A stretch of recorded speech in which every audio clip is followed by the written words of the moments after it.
Welcome. I'm so glad you're all here. I'm gonna kick it pretty quickly to our comrade D, who is going to introduce themselves and give us a little bit of grounding tonight.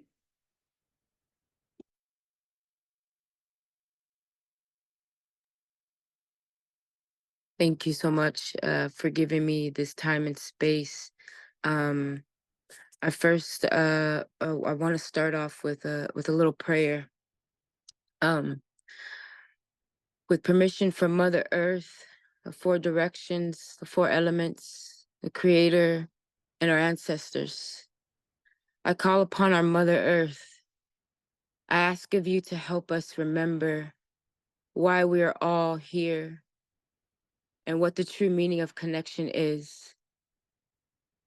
I ask of you to help us remember our true purpose, and that's to protect you. O Mateo. Ha'ahe placha awa nai emna tahe lahama pla nai neka ai kia karankoa. Hello, nice to see you all. My native name is Goodheart, but everyone knows me as D. Sanchez. I'm a two-spirit Karankoa and a descendant of Lipan Apache. I'm also a part of Hawk Clan in so-called Corpus Christi. I'm the youth development and program director to Ties to La Tierra. I will be reading our land acknowledgement. We recognize the enduring relationship and intimate connection that exists between indigenous peoples and their ancestral lands and waters. The region from Galveston, Texas to Corpus Christi, Texas are the ancestral and current homelands of the Karankawa, Lipan Apache, Ishka, also known as Atacapa, Cotoname, and other tribal and detribalized peoples from before recorded history to present day. We express gratitude to these people who have stewarded these lands and waters since the beginning of time. It is because of these indigenous caretaker stewards that we can gather here today, and we acknowledge this land we stand upon as sacred, historical, and significant to the Karankawa Kadla peoples and relatives. We invite all to learn the true history of the lands on which we reside, and we ask that you treat these lands and waters with dignity and respect as you would your own relatives. The indigenous peoples of Ties to La Tierra would like you all to acknowledge and respect the lands you're on. If you feel called to, we would like for you all to make offerings to the land in respect of our ancestors. You can offer water, tobacco, food, a song, a hug, or even your touch. We ask that you all respect each other and each other's voices in spaces like this. We know oftentimes things get misunderstood and we start to lose our patience, or communication gets lost in us wanting others to hear out our point of views. But we ask of you all to find it in your hearts to remain patient with one another and respectful. We all at Ties understand that sometimes we forget why and what we're doing this work for, because we're so focused on who we need to go after and forget we're all land protectors. We were never here first. The land, the water, the air, and fire are all sacred and has been first relatives. Remember, we evolved from those sacred elements that our Mother Earth has provided for us. We owe her everything we got right now, including time and energy. Remember the forces we are working with. Whether we believe it or not, our mother is that divine energy. We are all connected to her. So please respect each other, respect the land, and respect our mother. Thank you. Thank you so much, Dee. That was so beautiful. If everybody wants to take a second to introduce themselves in the chat, name, pronouns, where you're coming in from, if you're here representing any organization. We'd love to get to know you a little bit. We're really glad that you're all here. If anybody has any questions during the teach-in, feel free to drop them in the chat and we'll kind of try to keep track of those. We're only here for an hour, but we'll have a short Q&A at the end. And yeah, thank you all so much for being here and thank you again, Dee. Jenny, would you mind going to the next slide? We have some really amazing organizations that have endorsed this teach-in, and our collective is full of lots of amazing people who represent lots of different organizations. This is just some of them. But I'm gonna read off these because we're really happy to have all of these organizations working with us. We've got For a Better Bayou, Dies to la Tierra, Texas Environmental Workers Union, the Palestinian Assembly for Liberation, No Ship, Gulf South Fossil Finance Hub, DSA New Orleans, DSA Corpus Christi, Alliance for Affordable Energy, Sunrise New Orleans, Gulf Fruits, Vessel Project, Louisiana Just Recovery Network, Another Gulf is Possible, and Freeport Haven Project. So welcome to the team, everyone. Can we go to the next slide? So some of you may know us, some of you may not, but we are a small group of environmental justice organizers called Gulf South Gaza, and we have organized this teach-in, and we have a collective statement of solidarity with Palestine. And I am not going to read the whole thing because it's kind of long, but I will read a shortened version of it, and we have it all up here. So Gulf South Gaza believes that climate justice means a free Palestine. We are environmental justice workers and leaders in the US Gulf South who stand in solidarity with the struggle for Palestinian freedom. From Texas to Florida, we live in the shadows of refineries, LNG terminals, drilling rigs, phosphogypsum stacks, petrochemical plants, and militarized border walls. We are epicenters of injustice and resistance. We see the plague of racial capitalism and settler colonialism in both regions. Hazardous waste disposal and industrial facilities near people's homes, heightened vulnerability to climate change, including sea level rise and lack of clean water, and other environmental injustices plaguing Palestinians in their homelands and Black and Brown and Indigenous communities here in the Gulf South. The same companies are responsible for injustices here and in Palestine. The same fossil fuel and petrochemical companies that extract from our lands and pollute our air and water, like BP, Chevron, DuPont, and Air Products, operate in the Eastern Mediterranean with Israel's permission and are complicit in their occupation of Gaza and profit from it. Ports and investors across our Gulf Coast do business with ports and investors in Israel and also profit. War and racist policing add to climate injustice. As the US government funds Israel's military occupation in Palestine by billions of dollars a year, Israel contributes to violence in our communities by training US police who disproportionately target Black and brown men. The US military-industrial complex is one of the worst climate polluters on Earth, and its emissions make both Gaza and the Gulf Coast more vulnerable. Planet warming emissions from the first 2 months of Israel's war on Gaza outstripped the annual carbon footprint of 20 of the world's most climate vulnerable nations, with US weapons cargo flights accounting for almost half of those emissions. We're calling for no sacrifice zones. We envision a world without sacrifice zones, where all people and ecosystems has the freedom to flourish and with dignity. We call on labor unions, environmental and climate organizations, and all change makers to leverage their power to pressure our government and the extractive industries that exploit land and communities from the Gulf South to Gaza to stop their support for Israel's genocide. The Gulf South will not be free until Gaza and all of Palestine is free. That is our statement. And so with that, I think that I am going to shoot it over to our comrade, Joshua Trosclair, who unfortunately couldn't be here tonight, but he recorded something for us. Josh is an organizer and baker from Jeanerette, Louisiana, and is a proud citizen of the United Homa Nation. While currently working in the background side of the fight, he has and always will be willing to dedicate his blood, sweat, and words to the struggle. So with that, we can go to Josh. Hello, My name is Joshua Trosclair. I'm a community organizer outside of Lafayette, Louisiana, and a proud member of the United Homa Nation. If you're saying this, it's because unfortunately I could not join you tonight live. It's because I had a prior speaking engagement inside of Atlanta, Georgia, and that was about an 8-hour drive.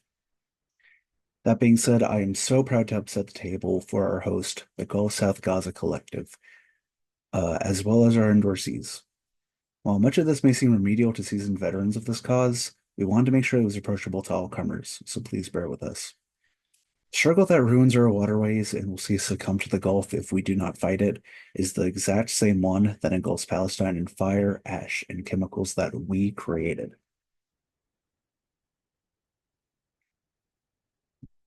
As we know, the military-industrial complex is the single biggest fossil fuel emitter in the world, and that's only what we can directly connect to the Pentagon, let alone the contractors and subsystems that are absolutely vital to their project and have even less accountability.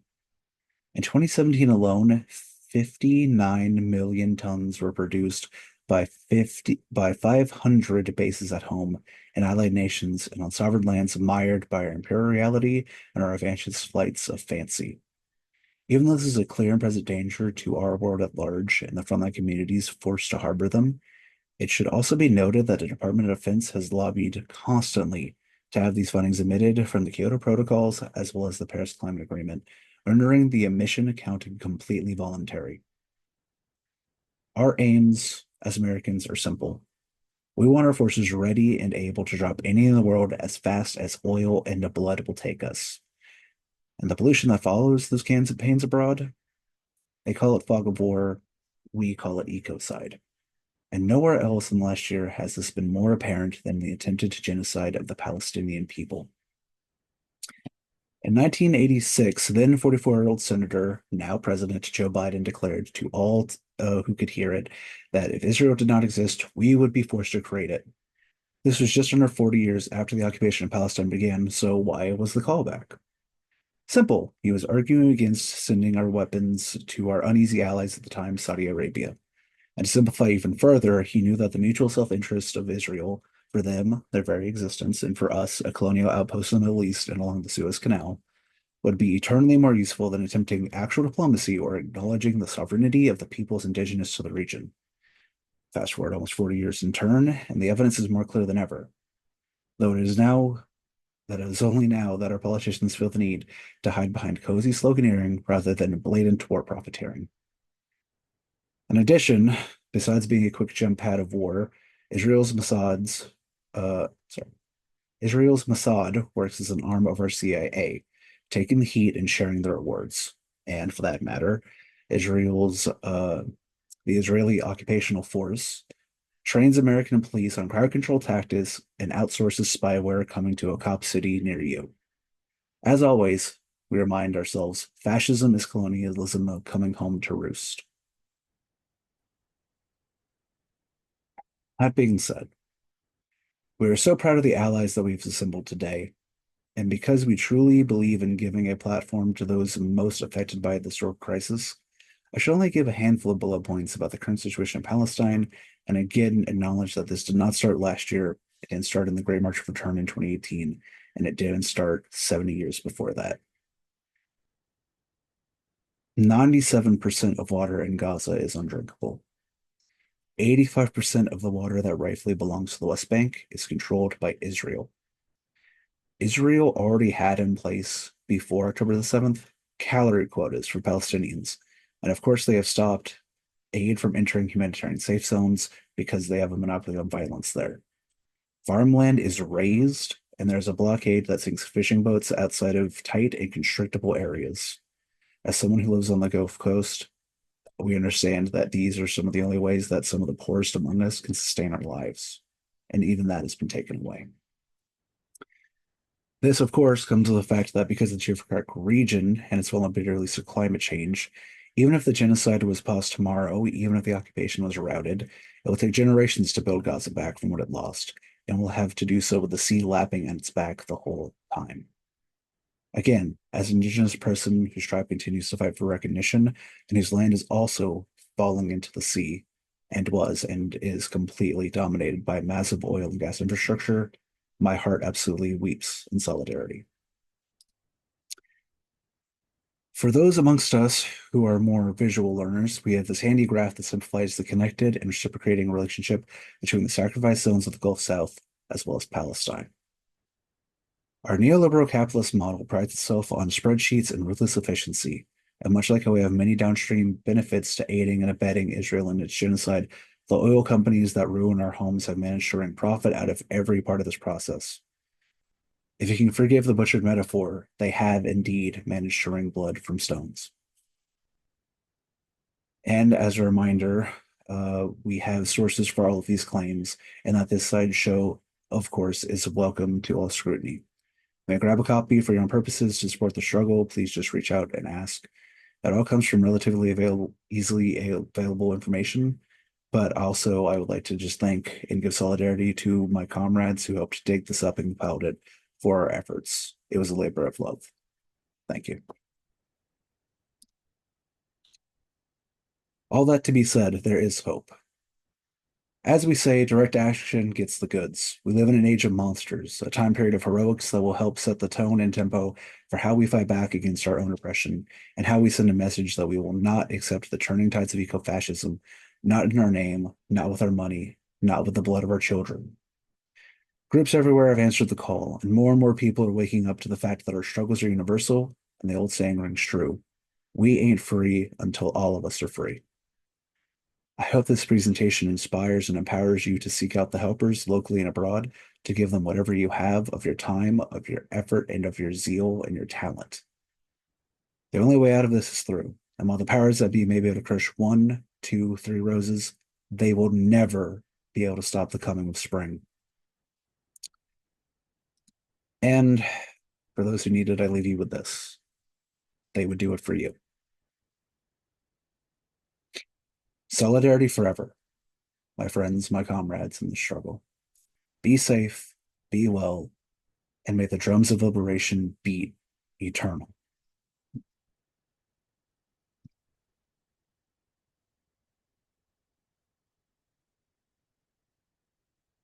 So next up, we have Adrian Pine, who teaches in the Department of Anthropology and Social Change at the California Institute of Integral Studies, has authored numerous books and articles on the imperialist and neoliberal fascist violence, and coordinates the International Coalition to Stop the Genocide in Palestine. So Adrian, let's go over to you. Got it. Thank you so much. Well, thank you, first of all, so much for having me. It's an honor to be here.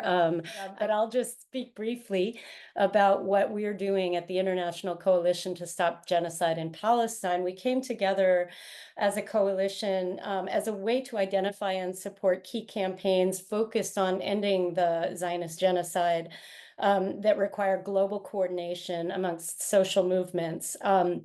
So we really started out following the leadership of South Africa with its with its case at the ICJ, and got had a sign-on letter which 2,000 social movements from all over the world signed on, and then followed up with pressuring their governments to intervene on behalf of South Africa, to use all of the international mechanisms that are available to us. But after we formed through that process, what we set up as our priorities was that, first and foremost, our first priority is to take leadership from our Palestinian member organizations, and these are organizations that are focused on the right to return, Palestinian sovereignty, and then secondly, really to take leadership from social movements, for major grassroots social movements in the global South, which have really the moral clarity in recognizing neoliberal fascist imperialism and organizing against it, and have been doing that with far more effectiveness really than many of us in the United States. Although I think that the Gulf Coast is one area where I've seen better organizing than a lot of regions in the United States, principally because in many ways, there are certain regions in the United States that are treated as colonies, that are more subject to the violence of corporate imperialism than other parts of the US. But all of this to say that I know Hatham asked me to talk about one of the campaigns that we were involved in very briefly, and this was the No Harbor for Genocide campaign, and this was a campaign that was really focused on, and continues to be really focused on, stopping the transport of JP-8 jet fuel that is produced in Corpus Christi by Valero, through a contract with the U.S. Department of Defense, and it produces, I think, almost 100% of the jet fuel that is being used by the Israeli military daily to bomb and carry out a genocide in Palestine, and now, of course, throughout the region. And so because this was so centralized, there's just one ship that transports it every couple months, two ships, but the main one is the Overseas Santorini. And so we developed a campaign taking advantage of the contacts that we had throughout the Global South. I'm actually going to paste a link here to an article that, somebody pasted more info, and I just pasted an article that I published in Popular Resistance in July when the ship was making one of its runs. And, we had started out talking about, there were groups in Spain that were really focused on the port of Algeciras, which is a port where the ship always stops, and en route to Israel. And so activists were organizing in Spain, but what we said from the perspective of the coalition is that if we're really going to stop this ship, or if we're going to send a clear message that that social movements around the world, that the people of the world are demanding an end to the genocide, we need to coordinate throughout the Mediterranean. And effectively, that's what we ended up doing. We found social movements, people in areas near the ports in every country in the Mediterranean, reached out to them through our various contacts in Palestine, as well as other countries throughout the world. And we managed to create actions and pressure on every single government. And we actually, and it turned off its radar, or it's not called radar, I forget what it's called, but it turned off its tracking system right after entering through the Strait of Gibraltar, which it had never done before, and went dark for the whole period, and then avoided docking in Limassol, Cyprus, where it had always docked previously, and managed to sneak into Greece, where we, because of our contacts there, were able to help coordinate a massive labor union protest the next day. And so it's that sort of coordination that we're really excited about being a part of, and coordinating. Also, obviously, I'm speaking to you from Washington, D.C., and we were, coordinating also with folks in the Gulf Coast for its return. And I think these kinds of coordination that bring together, that think about supply chains rather than just companies, but think about how we can coordinate among many different countries and take advantage of the leadership and the tenacity of global movements from the South, and really take their lead in coordinating globally. I think that's really going to be what we need, in order to stop this. And we here in the United States play a huge role, because so much of the production happens here, because the US is sending all of this money to Israel, but it's so that Israel can buy weapons and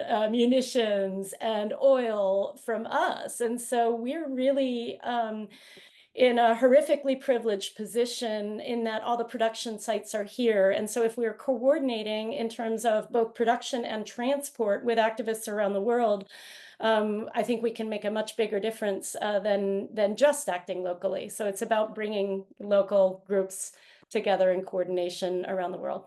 So I think my time is over. Thank you.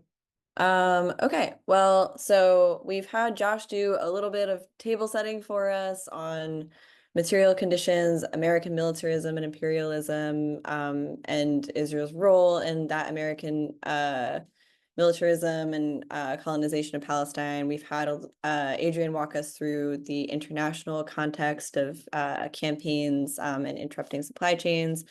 And now we're going to go to Chloe Torres, who is a lifelong Corpus Christian and has been organizing against environmental justice in the region for nearly a decade.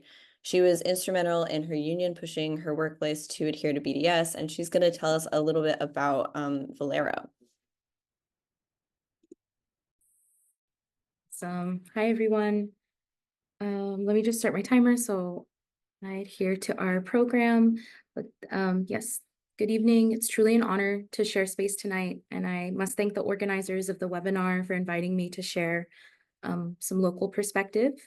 So like Emery just said, my name is Chloe Torres, and while I'm both a member of Corpus Christi DSA and the Texas Environmental Workers Union, represented by CWA Local 6143, tonight I'm speaking primarily as a person who was born and raised in Corpus Christi and has been organizing around environmental justice issues specifically for the past 8 years.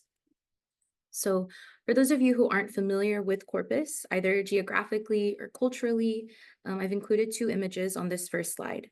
So the first is a map that shows you where we are in relation to the Gulf of Mexico, and to draw your attention to the other bodies of water in our region, particularly that of the Nueces or Corpus Christi Bay. Obviously, we're truly blessed to be surrounded by so much natural beauty, and our waterways produce the conditions for all kinds of life forms to thrive. And I think, obviously, as previous speakers have already laid out, we know that for the colonizer, the imperialist, the capitalist, and all those who adopt those dominant modes of thinking and acting, that nature for nature's sake is unproductive, right? And therefore must be enclosed, which necessitates the displacement or other kinds of annihilatory violence against the indigenous peoples of those lands, and transform that nature into a site of extraction in order to make the land, quote unquote, valuable. And unfortunately, Corpus Christi is no exception. So this is why I've also included in the same slide images of older travel brochures intended to attract visitors to the city. Notice who the city is trying to attract, especially in terms of race and class, and which features of the city they're calling attention to. And of course, these questions beg the interrogation of their inverses, right? Who is the city trying to erase, and what features are they trying to obfuscate? So that brings me to the next slide, if you will, Jenny. Thank you so much. This is a picture of the Valero refinery, the Bill Grahey refinery that is sending the jet fuel. And it's just one of many in the 12-mile stretch of petrochemical and oil refineries and the other infrastructure needed to service their operations that plagues the north side of our city. For just a crumb of historical context, up until the 1940s, the north side of our city was zoned for residential use primarily, and not just any residents, very specifically white and wealthy ones who wanted to live by the quote unquote sparkling bay, right? But when our port began rapidly expanding because of the oil boom in the early 1930s in Texas, the north side started to become rezoned in order to transform it into a predominantly industrial district. However, city planners left just enough room for residential areas so that the wealthy white homeowners could relocate to the south side of the city, and through redlining, the city, the Port of Corpus Christi, the real estate sector, and other financial institutions colluded to displace Black, Indigenous, and Latinx residents into the north. And so in 2021, the Texas Health Institute conducted a health study for Nueces County and found that those who live on the city's north side live on average 15 years less as compared to residents on the south side. And to date, no environmental regulatory agency has conducted a study on the cumulative impacts of heavy industrial activity on residents. So as was mentioned in my introduction, I've lived in Corpus all of my life. And I'll be honest, y'all, I didn't always have the love and regard for the city that I do now. I was raised to believe that if I wanted to be successful or contribute to positive change in the world, I needed to leave Corpus to do it. Nothing important happened here. And it wasn't until 2016 that my perspective completely changed. I was radicalized by the ascendance of Donald Trump and was completely disillusioned from the Democratic Party, mostly because of their unconditional support of the carceral state. But I knew I needed to join others who were actively working on the issues I cared about in my own community.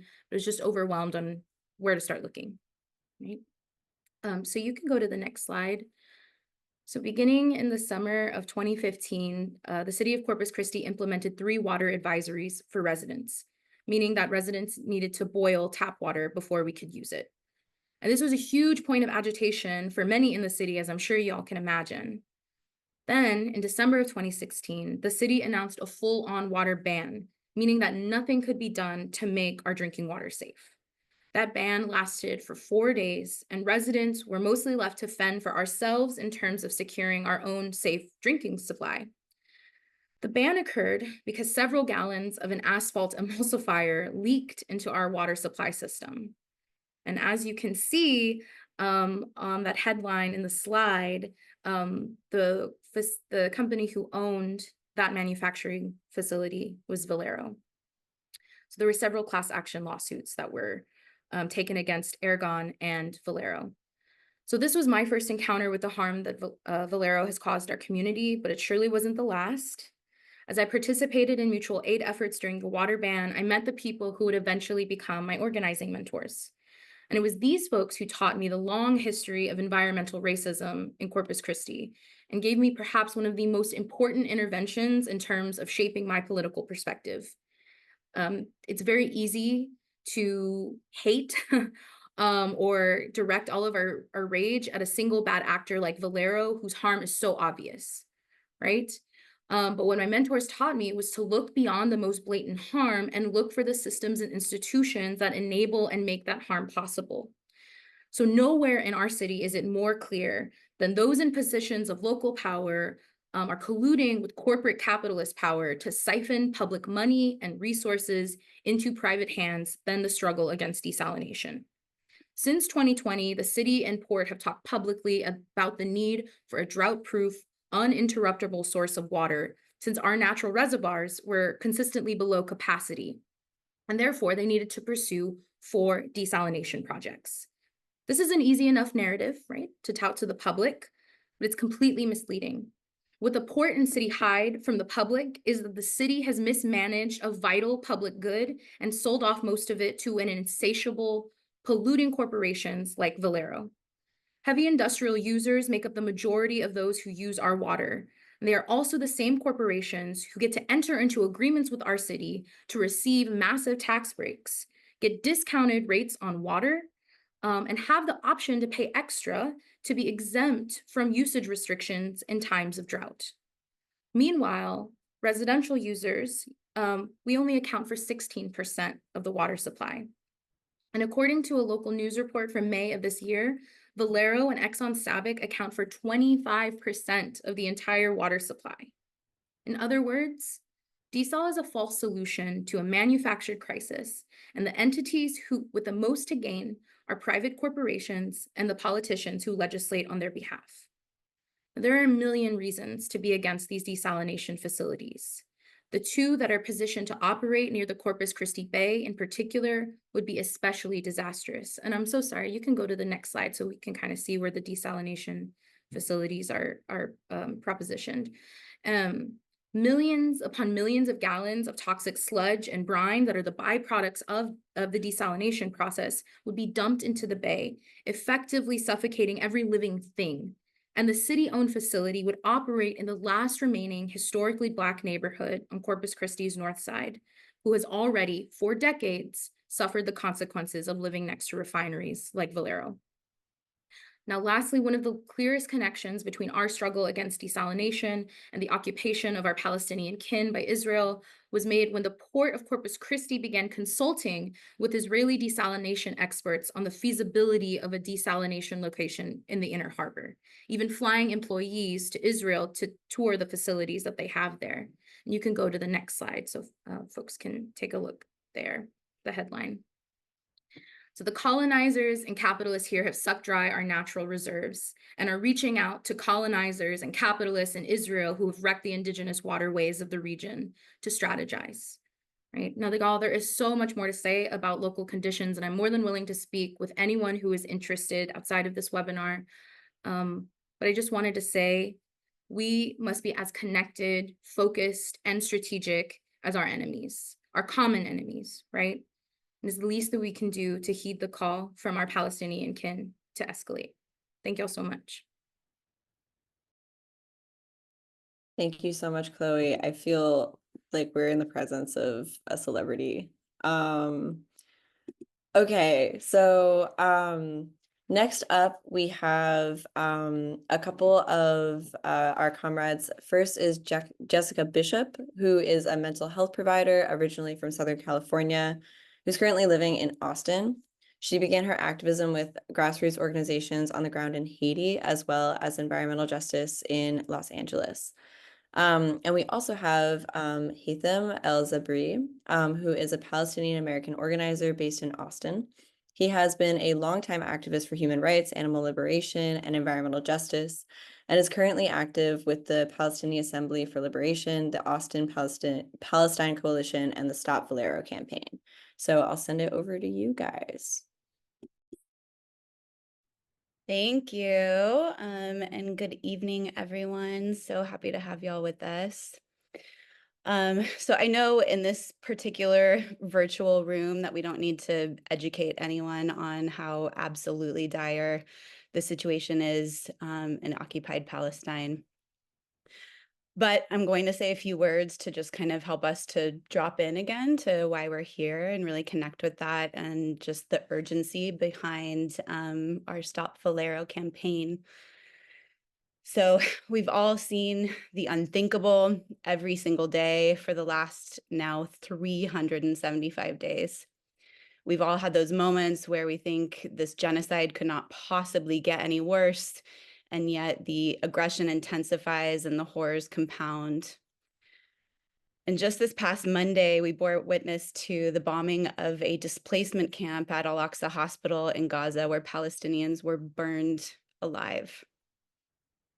Even just before I hopped on this webinar, I heard a story about an hours-old newborn baby whose entire family was martyred. And Israel's attacks on Gaza have wiped out 902 entire Palestinian families, completely erasing them from the civil registry. And as many of us know, and now we're really seeing in Lebanon, ground warfare is not exactly the IOF's strong suit, so they rely heavily on warplanes. And as Adrian mentioned earlier, nearly all of the fuel that is used in these fighter jets, like the F-35I, is coming straight from here in the state of Texas. So the primary objective for the Stop Valero campaign is to disrupt that very jet fuel supply from Valero Energy Corp in Corpus Christi to the Israeli military. There's a contract between the U.S. Department of Defense for $600 million. And so Valero's fuel is a critical source of the occupying forces' power to carry out genocide, ethnic cleansing, and further destruction and destabilization of the entire region. After learning of the Al-Aqsa attack on Monday that I just mentioned, the first thing to come to my mind was we're still not doing enough. And I know many of us are struggling with that right now. So I hope that this can be an opportunity to make a bigger impact, and that hearing about this campaign will inspire some of you to join our efforts. As we know, making phone calls to our reps, showing up in the streets, making donations, it's all wonderful. And with a campaign like this, we literally have an opportunity to disrupt a direct link for the genocide or of the genocide. So having all of that said, our dear comrade Haytham, who's a Palestinian American activist with many years of organizing experience, is going to share a general overview with us that'll include an outline of our action plan for the launch of the campaign. And then I can let y'all know how to get involved if you're interested.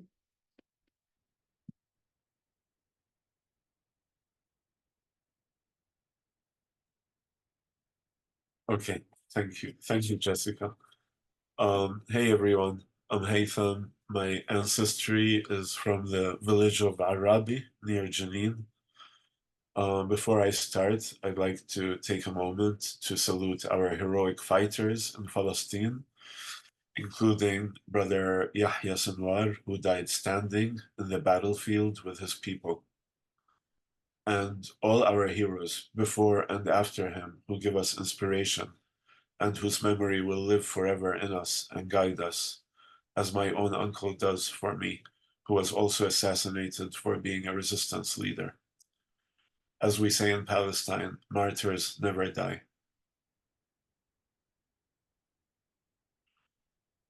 So Valero Energy came to our attention on April 15 of this year, when there was a worldwide campaign called Global Economic Shutdown. And so locally here in Austin, we teamed up with our comrades in San Antonio, and we organized an action targeting Valero Energy Corporation, whose headquarters are in San Antonio.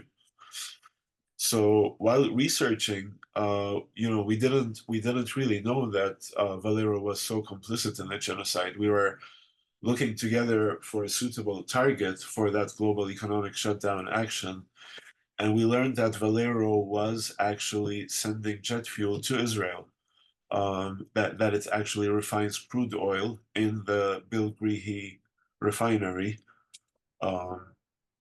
which was mentioned earlier. And then it exports it, it sells it to the US Department of Defense under contract, and the Department of Defense sends it to the Israeli Air Force. So we did an action there on April 15. I will talk about it when I get to actions, but for now, I'm going to take a quick look at Valero Energy Corporation. Valero Energy Corporation, through its subsidiaries, is an international manufacturer and marketer of transportation fuels and other petrochemical products. It is a Fortune 50 company, and it has approximately 10,000 employees. Its assets include 15 petroleum refineries with a combined throughput capacity of about 3.1 billion barrels per day. And it also has 11 ethanol plants with a production capacity of 1.5 billion gallons per year. The petroleum refineries are located in the US mostly, with a few in Canada, and I think at least one in the UK. The ethanol plants are located mostly in the mid-continent region of the US. Valero sells its products both in the wholesale sector as well as bulk markets, and approximately 7,400 outlets carry the Valero brand, mostly in the US, also in Canada, the UK, and Ireland.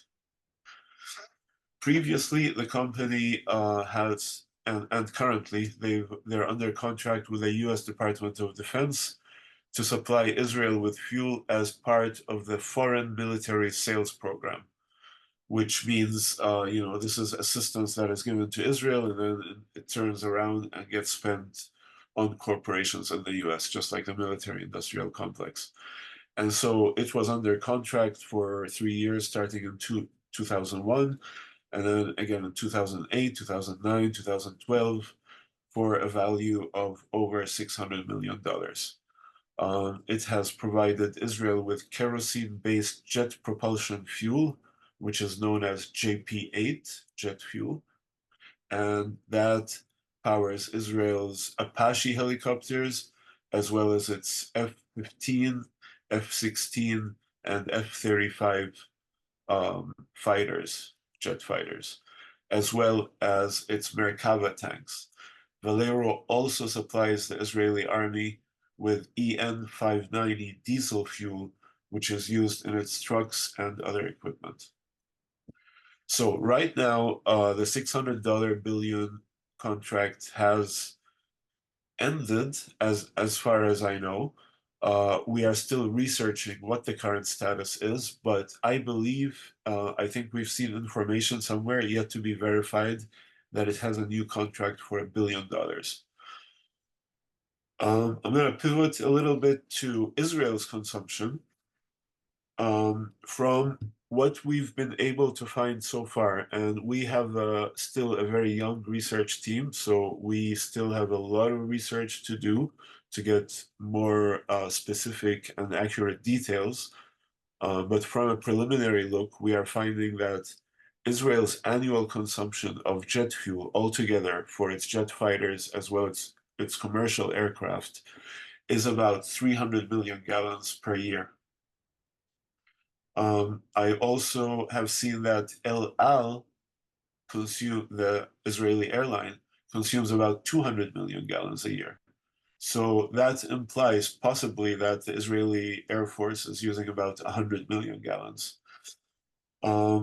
So through some rough calculations, we're seeing a shipload be sent from Corpus Christi to Israel every 2 months. So every 2 months, they are sending 300,000 barrels. In a year, that is 75 million gallons, which, if these numbers are correct, I am finding it hard to believe, but if this is correct, this potentially represents 75% of the Air Force's consumption of jet fuel.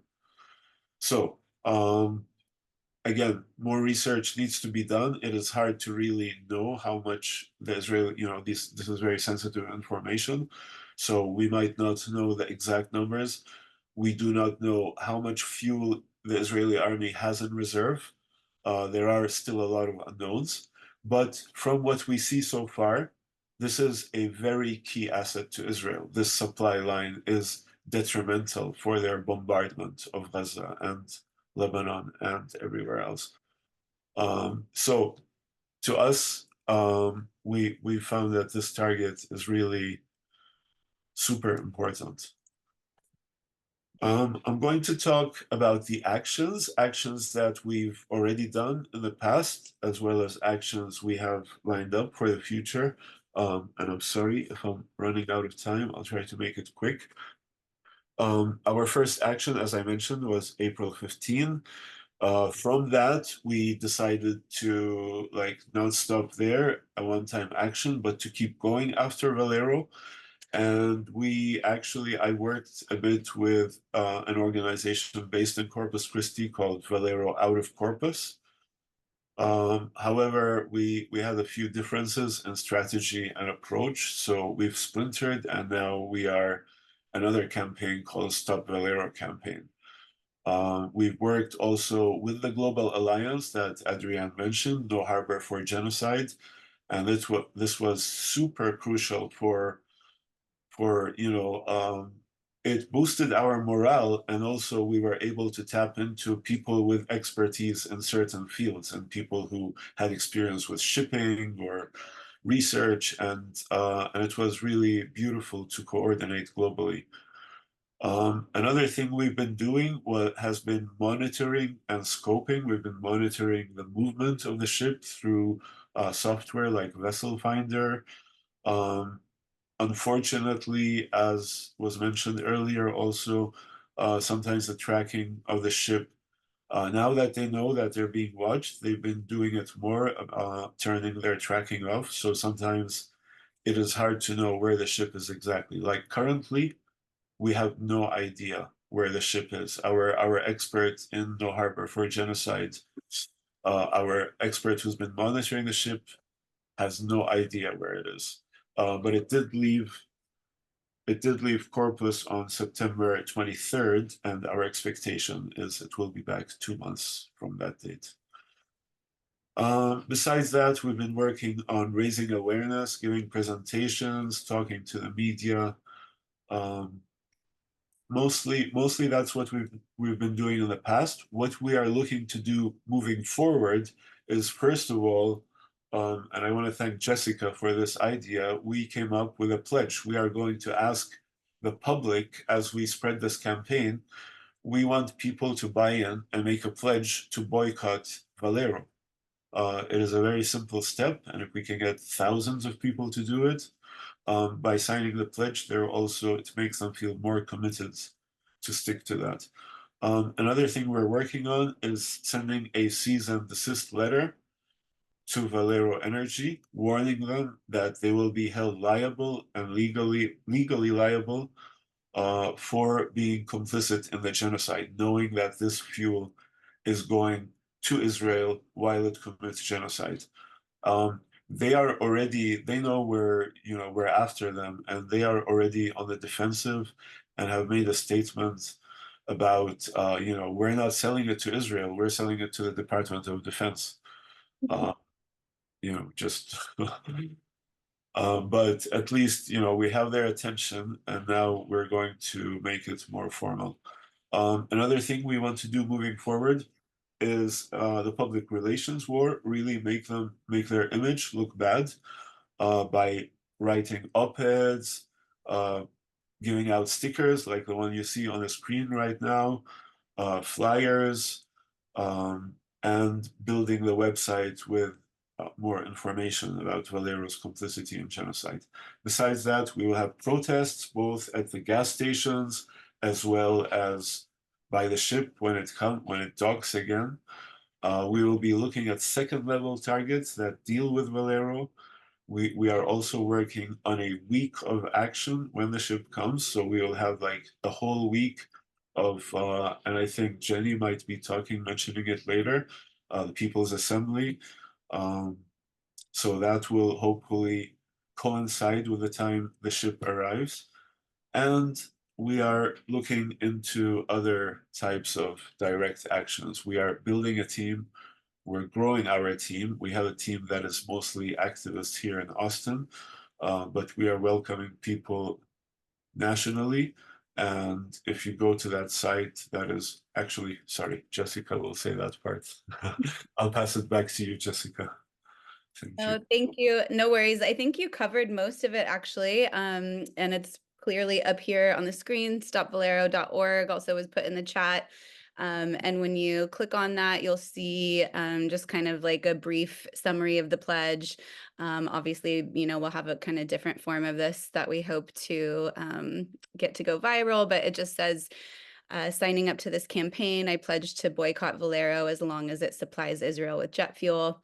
And then one of the things I just wanted to highlight that Haitham said about the teams, there's research, social media, public outreach, fundraising, admin, legal support, direct action, and probably a couple more. So it's really something where there's something for everyone, like literally anyone, whatever your skill set is. We could really use your help, even if it's just kind of pushing the campaign once it goes live. And like Haitham said, if you are interested, especially, physically being in Corpus Christi when the ship arrives, just make sure to kind of have that first week of December open, because we won't know exactly when the ship will be there. And then we are starting to put together some social media accounts. So it should just be Stop Valero on Instagram. We just got Stop Valero yesterday. There's nothing there yet, but there will be. So anyway, thank you ahead of time for anyone who wants to join us. Thank you so much, Jessica and Haitham.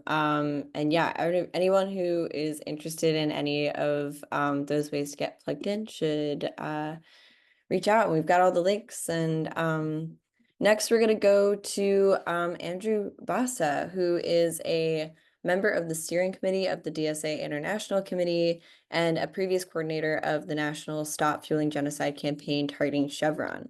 He's been a participant in the Palestine Solidarity Movement over the last 8 years and previously served in leadership of SJP at the University of Chicago. So Andrew, I'll kick it to you.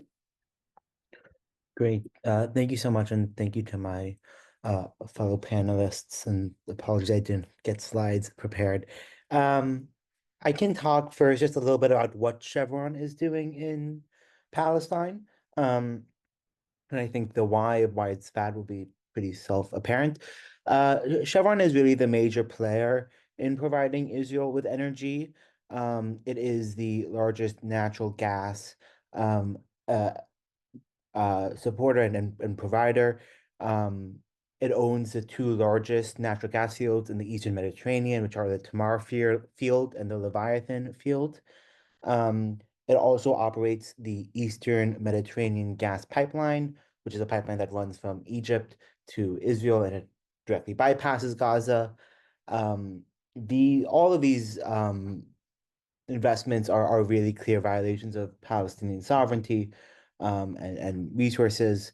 The pipeline should have theoretically transit fees going to Palestine, which it obviously does not. Um, and also, the pipeline specifically is furthering Israel's illegal siege on Gaza, as it has for many years, because of the protection of the pipeline by the Israeli Navy, which sort of further brings in the line by which Gaza can um, go fish or go in the water. And as we know, that's a really harsh has really harsh damages to the fishing industry in Gaza. Um, all of the kind of resources and energy that comes out of these pipelines and out of these gas fields pretty much goes through the state-owned Israeli electric company. Um, the Israeli electric company provides all the energy to the Israeli government, which means that it provides all the energy to the Zionist military bases and prisons, but also it provides energy to uh, the West Bank electric grid under the supervision of the PA. Um, and that's a really key tool of apartheid, ensuring that they're controlling the electricity going to the West Bank. As Israel has been attacking the last power plant left in Gaza, they've attacked it for many decades. The IC has also been a major supplier of electricity in Gaza, I think 30 to 50% or so. Um, the major kind of impetus for this campaign, it came out of a statement from the BDS National Committee, which is the Boycott, Divest, and Sanctions National Committee, the Palestinian leadership of civil society. And in January, that escalated calls against Chevron to make it a consumer boycott campaign. I don't have to, I think, say this to anyone here, but it's obviously really important that we are taking Palestinian leadership in our campaigns and in our work. And so that's one example of this. Have also been various calls for a global energy embargo on Israel from Palestinian groups like the Palestinian Environmental NGOs Network and the Arab Group for the Protection of Nature. Um, and that's been really, really important just to guide our campaign on those principles. Um, the campaign against Chevron is modeled off of the boycott Shell campaign in South Africa during the struggle against South African apartheid. In that boycott Shell campaign, there are various unions, various civil society groups, church groups, religious organizations that really powered this boycott Shell campaign with a single target to try and get Shell uh, uh, out of South Africa and from stopping them from supporting the South African apartheid government. And we see that as a really big guide for our Chevron actions. Um, it is through this campaign that we can talk to more people, build these boycotts around gas stations. Um, I think, like was mentioned for their target secondary sponsorships and targets that Chevron has in the community at various universities and investments that cities or pension funds may have in Chevron. Um, sports stadiums. So there's a number of ways that we can really build this campaign into a mass campaign. And just to comment briefly on the current moment, Chevron halted its plans to expand investment in Israel's natural gas infrastructure, and that was really, really key. Uh, um, Following the kind of successful attacks of the resistance, including landing on the platform of, I believe, the Tamar gas field. Um, we're seeing a rollback of what was previously planned, a $429 million investment. So we have Chevron on its heels right now. And I think we're really in a key spot where we can if we land a punch, we can really hurt the entire energy infrastructure and have a big win in this larger fight. I will drop a link to sign a petition in the chat, and I really encourage everyone to sign it. Pledge to not use Chevron gas stations. It also automatically sends a letter to the CEO, and really key. And then I'm also going to drop a YouTube video from the week of action that was hosted at the end of September, that has a bit more info on the campaign if you're curious. Thank you. Okay, all right. So we're gonna pass it to Jenny. So we have with us Jenny Espino, who is a longtime organizer in the Coastal Bend and a member of the Gulf South to Gaza Collective. She's spoken at conferences such as Haymarket Books Annual Socialism Conference in Chicago, the Beyond Gas Conference in Prague, and the People's Summit in Vienna. And she's going to tell us about some more ways to get plugged in. Yeah. Hi. So I do want to start by saying I was kind of thrown in to like asking about like concrete ways to plug in, and I'm happy to do that, but less prepared than I would like to be. I think I have to start by acknowledging that there are so many others doing really incredible and meaningful work. And I want to acknowledge that like everything intersects with environmental justice, but for the sake of time, I have to narrow the scope of who and what I can mention. And so just in terms of what's guided a lot of our work in the collective, I have to start by talking about Pentagon and Friends of the Earth Palestine, who have served as a guiding light and North Star prior to October 7th of last year, and certainly since. They really did so much of the crucial work of laying out the environmental impacts of the occupation before the last year of struggle, and have been doing some of the most inspiring work under the most impossible conditions since. Shout out to our comrade Trevor, who is part of the collective, who spoke to one of the Friends of the Earth Palestine comrades last night. And just, yeah, remarkable work under impossible conditions. So I would encourage everyone to check out their latest report, which is called Ecocide in Gaza, the environmental impacts of Israel's war. Thank you to our link droppers. Yeah, next I have to mention the Gastivist Collective. I would encourage people to check out their Pieces Fossil Free comic and their incredible work fighting the East Med pipeline and doing power mapping in the region. They've served as an inspiration for a lot of our work, and I feel very fortunate and privileged to have been able to meet with them and share ideas in a couple of years in a row now. Of course, Oil Change International, who's behind the Barrel study, was instrumental in a lot of what we now know and understand about who and what is fueling this genocide.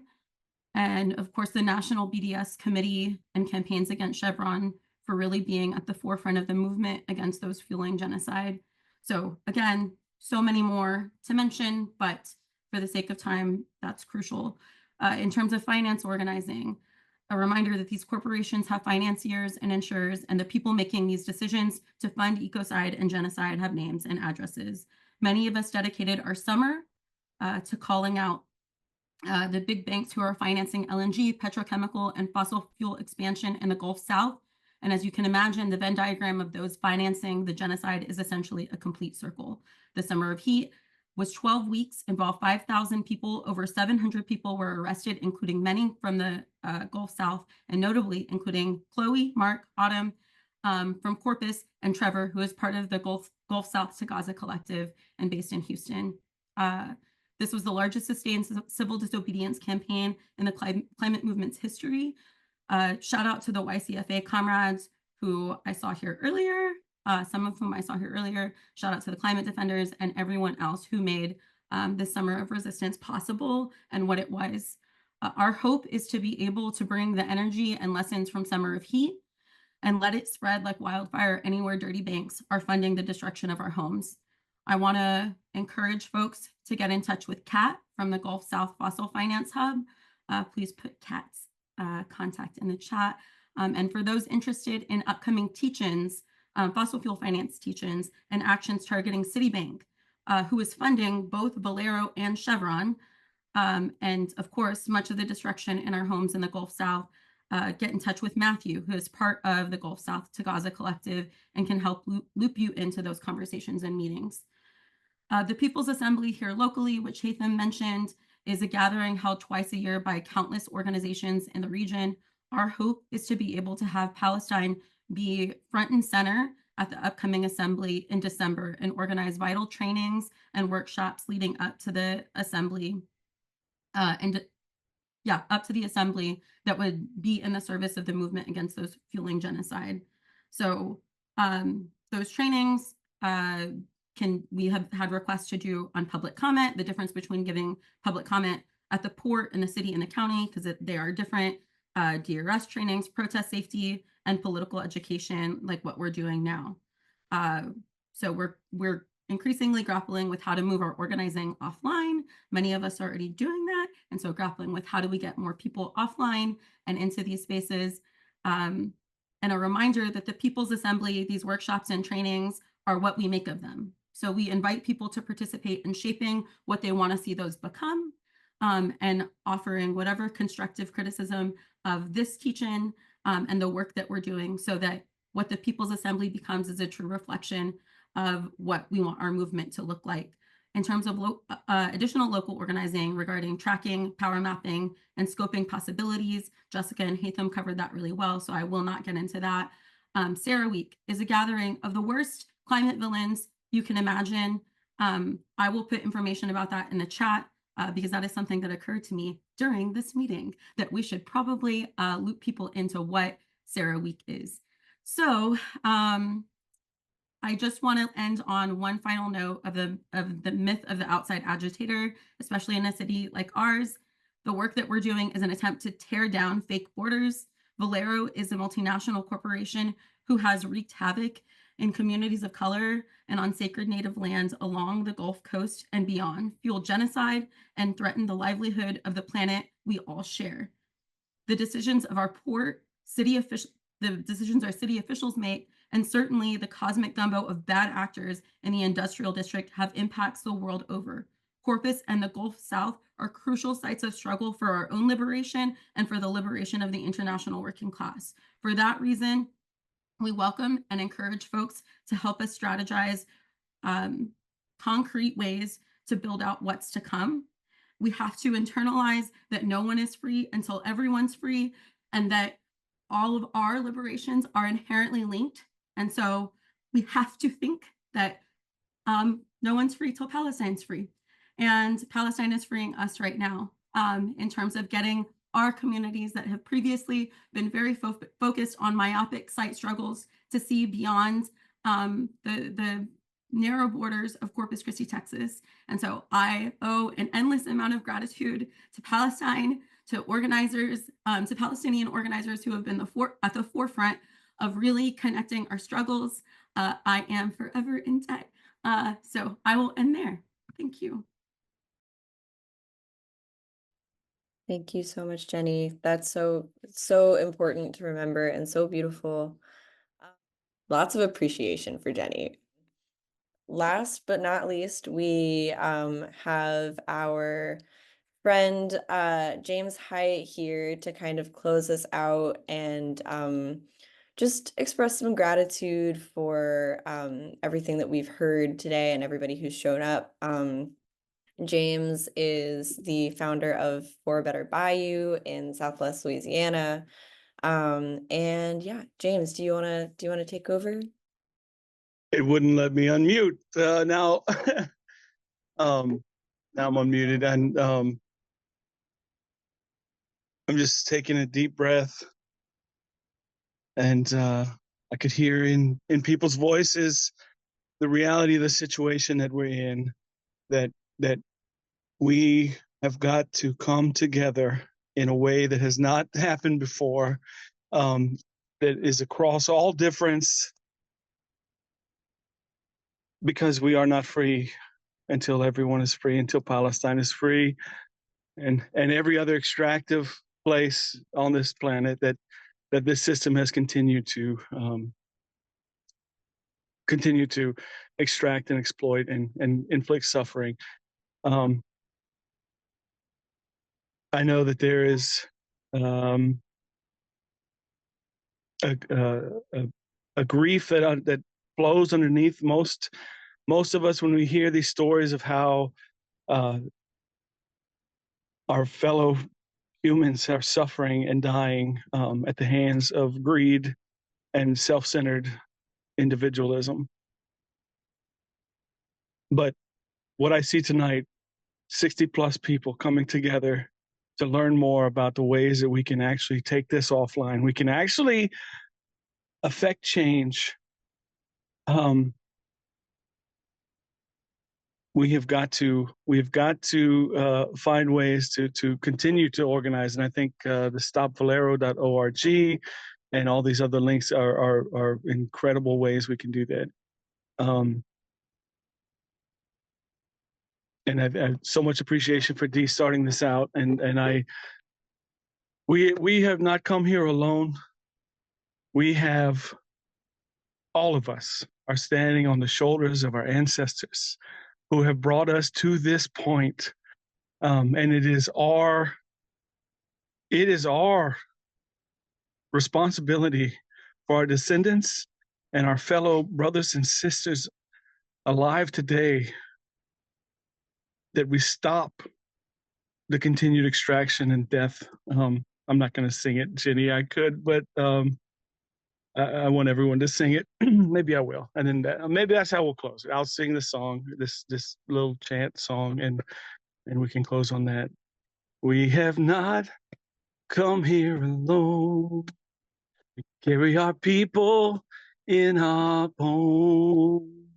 We have not come here alone.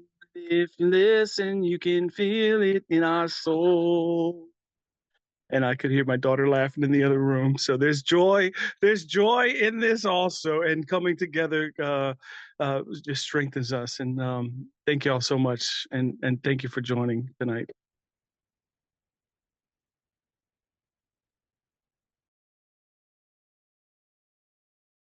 James has me tearing up. All right, y'all. I think that's all we got for you tonight. So we will share out the recording and all of the links that were shared. I know that was like a million. I'm sure you all have a bunch of tabs open right now. Thank you so much for coming tonight. Thank you to all of our speakers. Thank you to all of our organizers and our partner organizations. And I hope you all have a great night.